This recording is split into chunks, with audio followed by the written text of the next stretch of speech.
Both you and your child are not lovely. Get out of this house right now. What? This house is. I stopped mid-sentence. Okay. I started packing my things.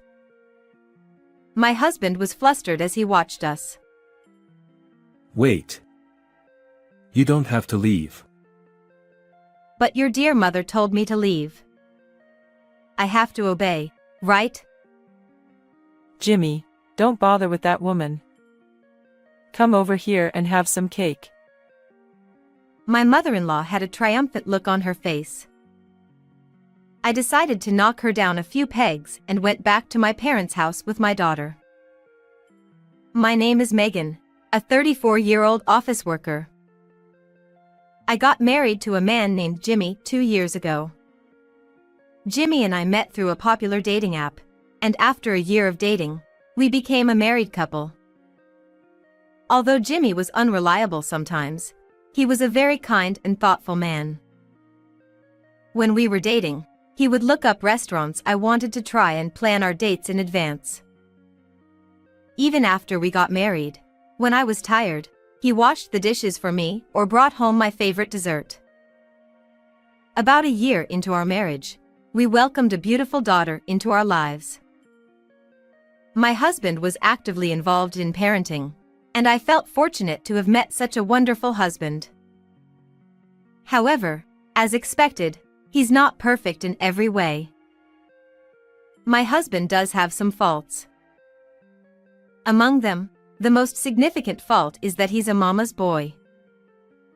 The first time I suspected that my husband might be a mama's boy was when it came to the taste of food. How is it? Delicious? It's alright, but I think my mom's was a bit richer. Wait, your mother? I was puzzled why suddenly his mother's name came up. But upon further conversation, it turned out he considered his mother's cooking to be the best and wanted me to replicate that taste as much as possible. Since my mother-in-law's cooking seems to be generally rich in flavor, I've been trying to make dishes a bit richer as per my husband's request. Even when we go on trips, he always says, "What souvenir should we get for Mom?" He has a father too, so it's normal to think about what to get for parents, but my husband always starts with "for Mom." I suppose if I look at it from the perspective of valuing one's mother, it's a good thing. And I think there are quite a few men who could be considered mama's boys. However, I would later come to realize that my husband's attachment to his mother went beyond what I had expected. I'm thinking of living with my mom. Wait, why all of a sudden?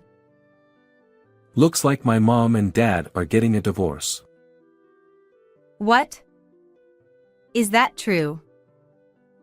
Apparently, it's because of my dad's affair. I can't believe it. My father-in-law was a kind person, but you can't judge people by appearances.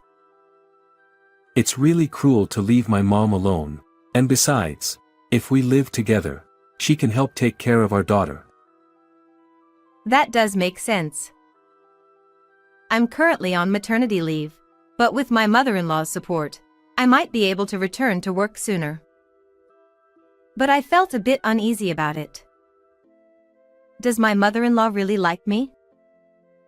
Will we get along living together? I shared my honest feelings with my husband. Then my husband said, "Don't worry, it'll be fine. My mom has been praising you." I was surprised that my mother-in-law had been praising me. That fact made me happy, and I started thinking that we might get along well even living together. However, I soon realized that my thinking was too optimistic. My mother-in-law moved into the apartment where we were living, but she suddenly started to be rude to me. It kinda annoys me that you're living in such a nice apartment. Huh? Don't you ever forget that it's thanks to my son that you have your current lifestyle. I didn't understand why she was shouting at me. Well, My husband does put effort into his work and household chores, so I guess I'm grateful in a way. Her argument isn't entirely wrong, so I just quietly replied, yes. I'll keep that in mind. Humph. It's good to be obedient. After that, my mother-in-law would yell at me whenever there was something she didn't like. You're supposed to have ketchup with fried eggs. Why is there mayonnaise here? The bath water is too lukewarm. Set it hotter. And why isn't there any ice cream after the bath? Make sure it's stocked. Seriously, do it all yourself. And the reasons for getting angry are so ridiculous. Despite being at home all day, my mother-in-law hardly does any housework. I had hoped she would be more cooperative in taking care of our 1-year-old daughter, but she only helps when she feels like it and stops as soon as she gets bored. And what I came to realize for the first time after living together was that my mother-in-law's excessive doting on her son was worse than my husband's mama's boy tendencies. Jimmy, how was work today? It was really tough. My boss was a bit tense because it was busy, so I had to be careful. Oh my. That's unacceptable. Maybe I should protest against workplace harassment. Huh? Over something like that? It's okay, Mom. We have to have a big heart and forgive. My goodness. What a kind-hearted boy you are. You're like an angel. Calling a man in his 30s an angel. Ha, thanks Mom. But if I can't forgive anymore, I'll need your backup, okay? Of course. I feel sorry for his boss. Being protested against for harassment just based on my husband's mood swings. I quickly regretted moving in with my mother-in-law. Being stuck at home with someone like her was driving me crazy. That's why I decided to put my daughter into daycare and return to work. My mother-in-law got angry, saying, Why do you have to work too? But when I said, you can spend the day alone at home, you know? She seemed to find some advantages in it. Well, don't neglect the housework. She didn't get any angrier. Phew, what a hassle she is. You never know what will set her off. After I started working and had less contact with my mother-in-law, my stress level decreased a bit. But around a year after we started living together, another problem arose. It happened to be our daughter's 2nd birthday that day. We prepared cake, presents, and everything to celebrate, and we had a family birthday party for our daughter. However, our daughter had recently entered the terrible twos phase. It was perhaps the peak of it on her birthday. Look. It's a present. Open it up. My mother-in-law handed the gift to my daughter. No. But my daughter knocked it away. My mother-in-law was surprised, but she managed to hold herself back at that moment. Then, thinking that maybe the cake would work if the present didn't, my mother-in-law scooped up a bite of cake with a fork and tried to feed it to my daughter. Here you go. It's your favorite chocolate cake. No, I don't want it. But my daughter pushed it away with her hand once again. Then, a bit of cream flipped and landed on my mother-in-law's forehead. That triggered her, who has a short temper, and she exploded in anger at my 2-year-old daughter.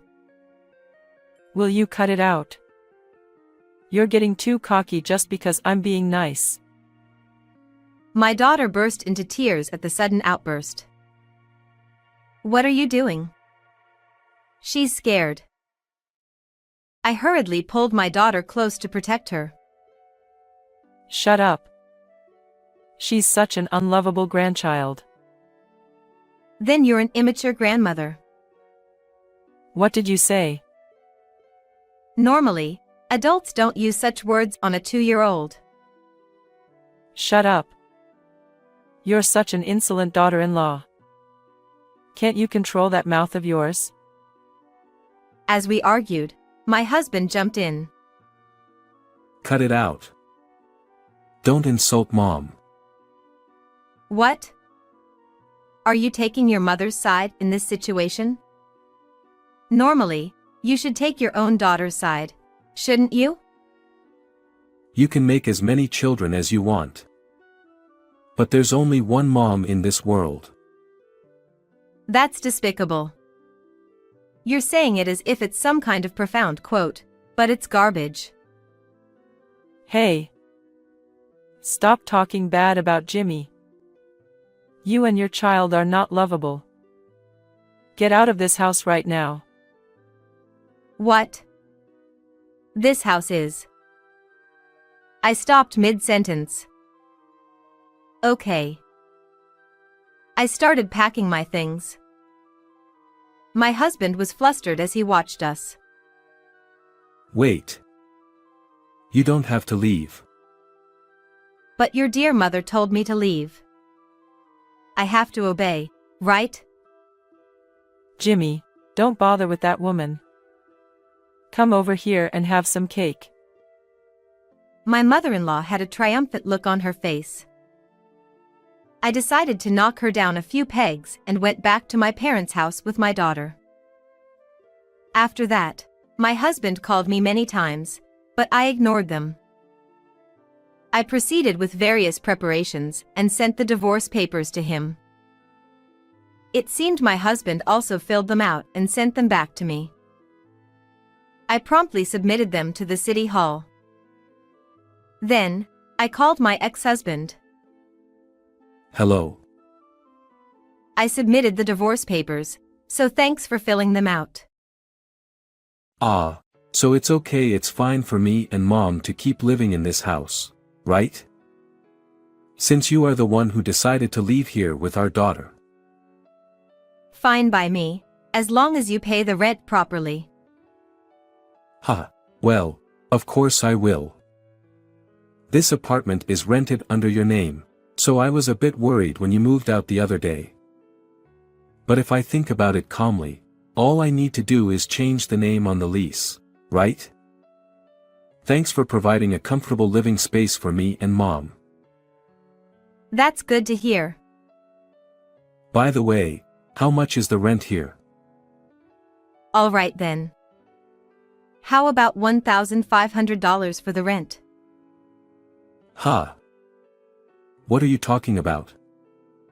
Stop joking and tell me the actual rent price. I'm not kidding. Because I'm the landlord. Ha! We talked about this when we got married, didn't we? I made quite a bit of money from stocks in the past, and I used that to buy that apartment. You just assumed it was a rental property. My ex-husband seemed to be completely stunned and fell silent. If $1,500 for the rent is too much for you, I'll put it up for sale properly. That apartment will sell quickly. Wait. If you do that, where will my Mom and I live? I don't know. Just leave quickly. Otherwise, I'll report it to the management company. With that, I hung up the phone. Then I blocked my ex-husband's number. Afterwards, I demanded child support payments from my ex-husband through a lawyer. According to the lawyer, my ex-husband lost so much weight. Well, it must be mentally and financially tough to support both my ex-mother-in-law and pay child support.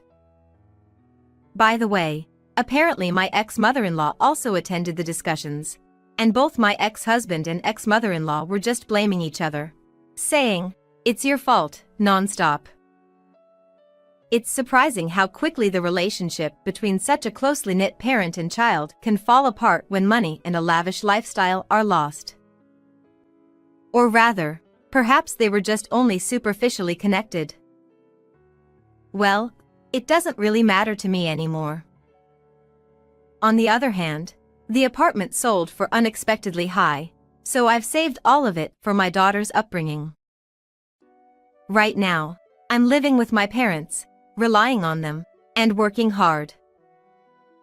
I want to be in a relationship again at some point, but right now, my top priority is earning as much as I can for my precious daughter. Oh, but in the future, I'll make sure not to become too overbearing or excessively indulgent with my daughter, taking my ex-mother-in-law as a cautionary example. I am Rachel, 32 years old.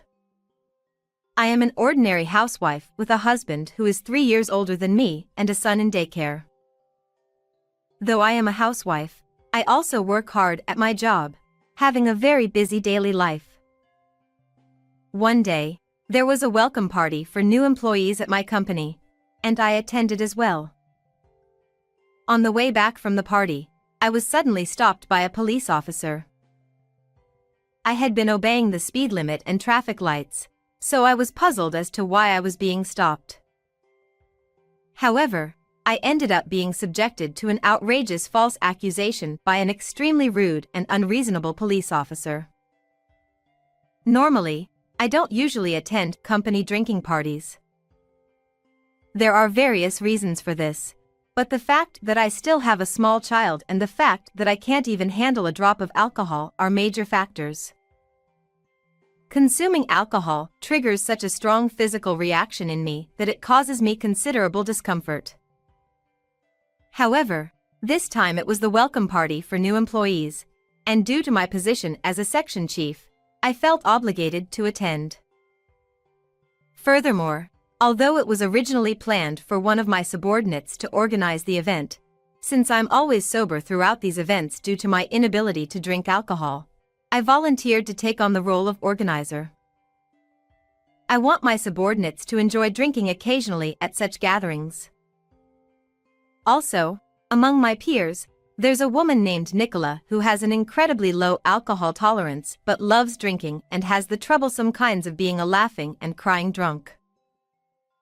It has become somewhat of my responsibility as a colleague and friend to ensure she gets home safely. So once again, I refrained from drinking any alcohol this time. After paying the bill, I took my friend away from the group of people outside the store who were gathering for an after-party and got the car keys, then sat in the driver's seat of my friend's car.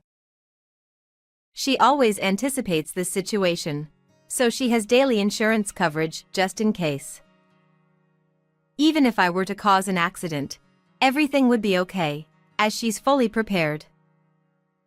Driving carefully in my friend's car, especially since it's a luxury vehicle, I headed towards my friend's house. While waiting at a traffic light, I witnessed a certain scene. Several police officers were surrounding a man lying on the ground in front of a pub, trying to communicate with him. Every company seems to be having welcome parties at this time of year, huh? Really, hats off to them. As I muttered those words, I glanced at my friend who was slumping in the passenger seat, only to notice a young police officer staring at us. Ma'am, please pull over. The moment I catched his eye, he called out to us. Since my friend wanted to feel the wind, I had the window open, so I could hear the police officer's voice clearly. I didn't have any memory of doing anything wrong, but I figured that enforcement against drunk driving must be stricter at this time of year. As it turned out, that was indeed the case. A young male officer approached us with a drawn-out tone. As part of the campaign against drunk driving this month, I had to stop and talk to you. Given that my friend in the passenger seat seemed off, he decided to talk to us. Additionally, as part of the campaign against drunk driving, the officer mentioned conducting an alcohol test just to be sure. This was all expected, and since I hadn't consumed a drop of alcohol, I agreed to the test. However, at this point, an unexpected event occurred. Yeah, You there, blow into this device. The young officer who had looked at my test result with a puzzled expression suddenly turned to my friend and told her to blow into the breathalyzer. My friend wasn't the one driving, and it was obvious that she was drunk. There was no reason for her to be tested, yet I couldn't understand why the officer insisted on it. Moreover, this was the first time I had experienced something like this, so I could only watch in astonishment as the young officer interacted with my friend. Without understanding the situation, my friend, who was completely out of focus, obediently blew into the device, resulting in a reading of over 0.25 milligrams on the breathalyzer, as expected. Upon seeing the result, the officer looked at me with a smirk and said, "Ah, this is drunk driving. Your license will be suspended. Understand? Suspension." The officer insisted that the breathalyzer result of my friend, who was sitting in the passenger seat, was mine and accused me of drunk driving. Of course I couldn't accept such an outrageous accusation and asserted that I hadn't been drinking. However, the young officer raised the corner of his eye and said, "You're being noisy. If you refuse to follow police instructions, I'll arrest you for obstructing official duties on the spot." He threatened me. Thinking that such behavior shouldn't be tolerated, I protested vehemently. And then, as the young officer and I were futilely arguing about whether I had been drinking or not, someone who seemed to be the young officer's superior arrived, perhaps sensing that something was amiss. "What's going on here?" Upon hearing the supervisor's words, the young officer's expression got soured, and he reported that I was lying about not drinking and driving. The supervisor officer stared at my face intently and furrowed his brow. It was obvious. I hadn't been drinking, and, from my appearance, it was clear that I was sober. Indeed, the initial test result showed almost 0 milligrams. However, since the supervisor officer didn't witness the entire situation, he was at a loss for how to proceed and requested another test to be conducted in front of him. Just when I thought I would finally be released, the young officer, feeling that things weren't going his way, unbelievably claimed that my friend was carrying suspicious drugs. The reason for my friend's strange behavior, according to the young officer, wasn't due to intoxication but rather hallucinogenic effects. Not stopping there, he accused me of intending to harm my friend, casting unwarranted suspicion, and the situation spiraled out of control into a completely unexpected direction. Since my friend wouldn't do anything like that, and there was no evidence to support such a sudden accusation, it was painfully obvious that the young officer was just fabricating a lie out of thin air. However, in order to be thorough, the supervisor officer requested to inspect both my belongings and the inside of the car. Reluctantly, I agreed to undergo the inspection of my belongings. Then, the young officer discovered a bag containing a mysterious white powder peeking out from the side compartment of the car. The moment he saw it, he had a triumphant expression on his face. "This is definitely drugs," he exclaimed excitedly. Even the supervisor officer was pondering the situation. Honestly, since it belonged to my friend, I had no idea what it was, and she was still drunk, looking drowsy that her head was niddle-noddle. Moreover, because my friend was the owner of the car, without her permission, the police couldn't conduct an internal search. We were given the option to accompany the officers to the police station or, if we refused, they would request a search warrant. Furthermore, as the young officer loudly declared, "It's drugs," other officers who were dealing with a drunken man lying by the roadside also gathered, making the situation even more chaotic.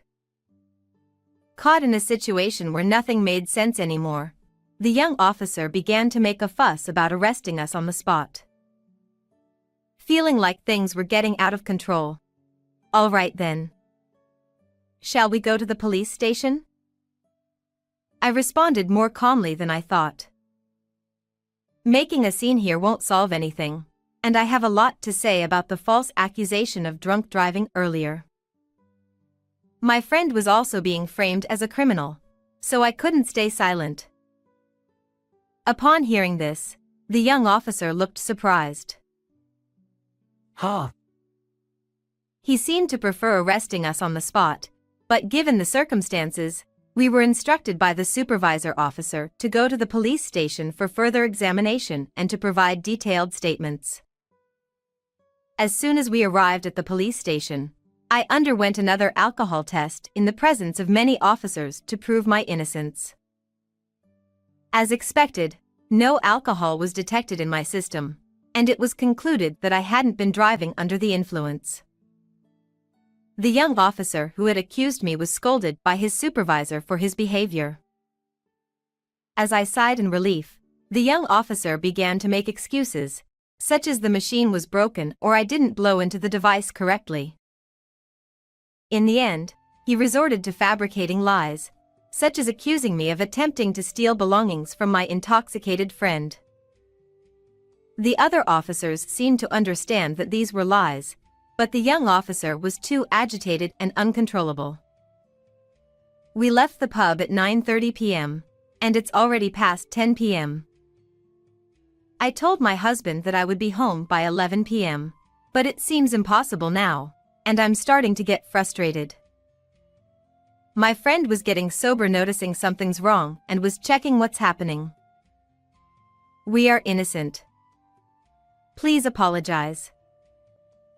I demanded an apology from the angry young officer. Are you threatening me? But he became defensive. At that moment, the anger I had been holding back surged over me. Enough is enough. My loud voice echoed through the police station, bringing a momentary silence. My friend also looked up in surprise at the sound of my voice. I rarely raise my voice like that, so it must have been startling for them.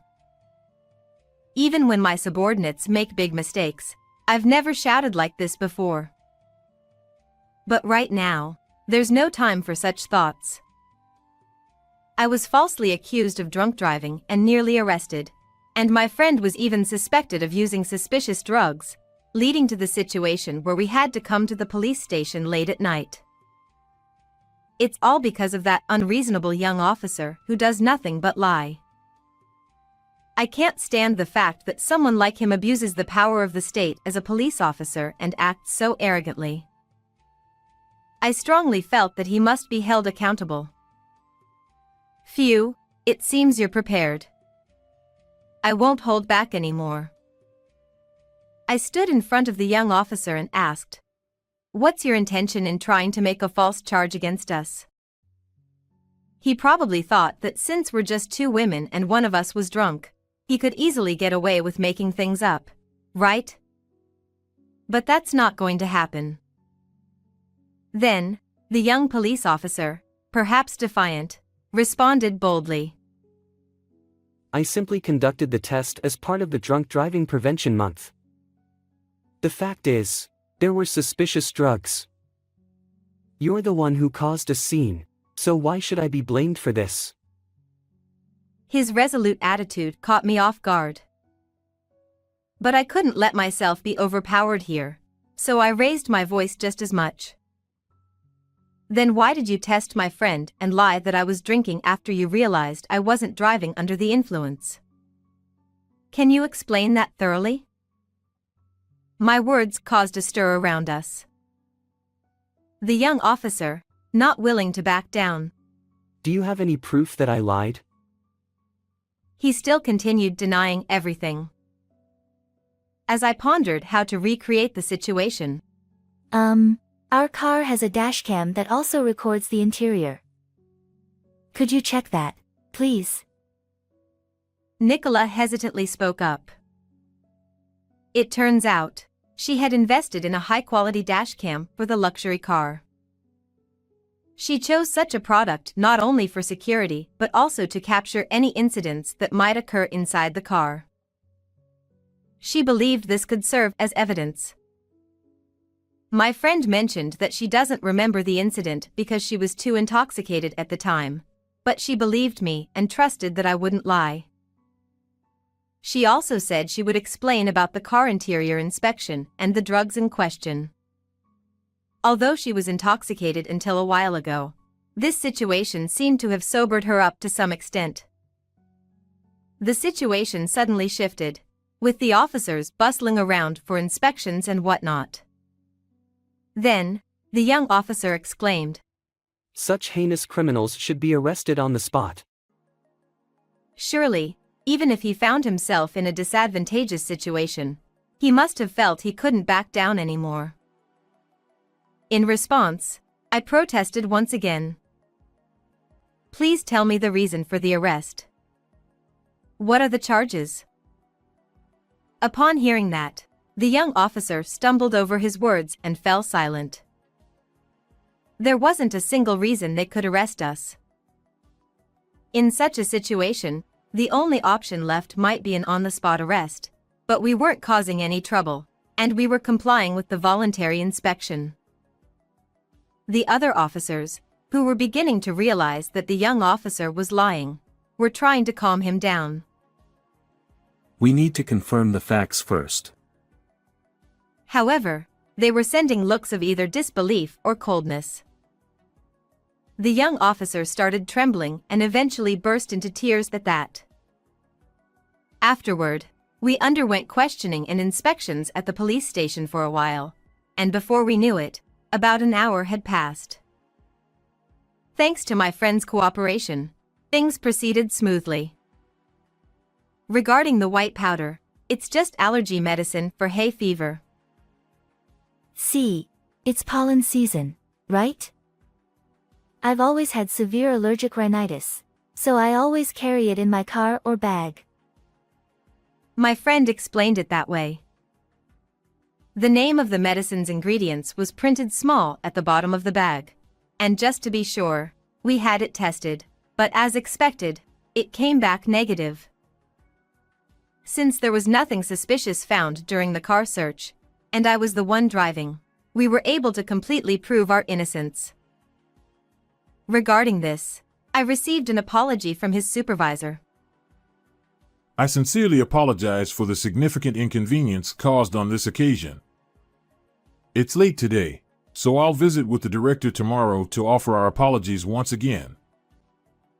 However, the young officer still refuses to admit his wrongdoing and insists. This must be some kind of mistake. There must be some oversight. I couldn't stand it any longer. If you insist on that, then let's go to court. Insulting me, threatening me, negligence of duty, and fabricating information.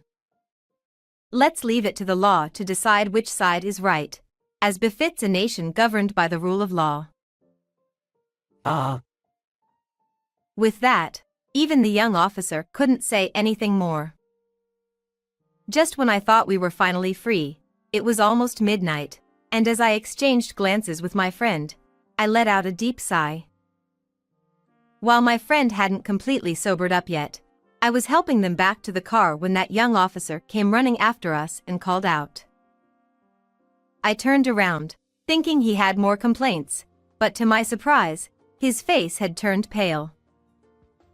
I heard from those who interviewed you. Is your husband a lawyer? I was wondering what he was going to say, and then he came out with something like that. Yes, that's right. I'll tell my husband everything about this incident, and we will definitely sue you.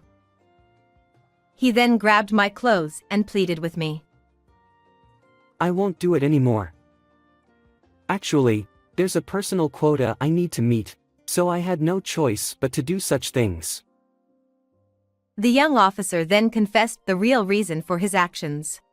It's infuriating to think that we were detained for nearly 2 hours for such a ridiculous reason. I couldn't care less about your quota. What's more concerning is the fact that the police are causing trouble for innocent civilians and even fabricating charges. What's going on here? I raised my voice and pushed away the young officer's hand. I thought I might be accused of obstructing official duties, but given the circumstances, the young officer, on the verge of tears, remained silent and looked down. Ignoring the young officer, we turned on our heels and drove away. Afterward, senior officials from the police station came to apologize to us, but I made it clear that my intention to pursue legal action against that young officer hadn't changed. I don't really want to say it, but the police tend to be lenient with disciplinary actions against their own, so I didn't want them to settle for just a slap on the wrist. So, I decided to file a civil lawsuit with the help of a lawyer acquaintance of my husband. While it's possible to file an administrative lawsuit, there's a higher chance of it being dismissed, so we were advised that a civil lawsuit would have better prospects for success. After all, the problem lies with that young police officer individually. I was able to sue that young police officer for insult and intimidation against me, and successfully claim compensation. Although disciplinary action was taken in this case, the young police officer resigned voluntarily. As for me, I hadn't mentioned this matter to anyone outside my family. Rachel stood up to the police and it was amazing. But my friend, Nicola, made a big deal out of it and the story became the talk of the office. It seems that until now, I was perceived as an unapproachable, career-driven female manager, but thanks to this incident, I've noticed an increase in people approaching me, and now I have a good relationship with many of my subordinates. Furthermore, I've succeeded in securing major deals and have been promoted. Thanks to that, I was able to take a long vacation, so I'm planning a long-awaited trip to Italy with my family. I've had enough of such false accusations, but I intend to continue living true to myself from now on. Well then, everyone, take care.